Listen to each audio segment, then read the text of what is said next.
नमस्कार मित्रांनो, सर्वांसाठी आनंदाची बातमी की जर समजा तुमचं वय 85 वय असेल किंवा तुम्ही जर हँडिकॅप असाल तर तुमच्या गावामध्ये जर मतदान सुरू असेल तर तुम्हाला त्या मतदान केंद्रामध्ये जाण्याची गरज नाही आहे।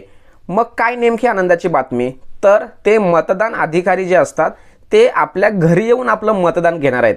निवडणूक आयोगाने एक महत्त्वाची सूचना केलेली आहे किंवा एक जाहीर आव्हान केलं आहे की संपूर्ण भारतामध्ये मतदानाचा आकडा वाढावा, यासाठी ज्यांचं वय 85 आहे किंवा जे हँडिकॅप आहेत अशा लोकांना मतदानापासून वंचित राहू नये यासाठी त्यांना घर बसल्या मतदान करता येणार आहे। फक्त तुमच्याकडे तुमचं आधार कार्ड आणि वोटिंग कार्ड असणं आवश्यक आहे किंवा वैद्यकीय दाखला आणि आधार कार्ड आणि तुमचं वोटिंग कार्ड असणं आवश्यक आहे। तर ती लोक मतदान अधिकारी जे असतात ते स्वतः तुमच्या घरी येऊन तुमचं मतदान घेणार आहेत।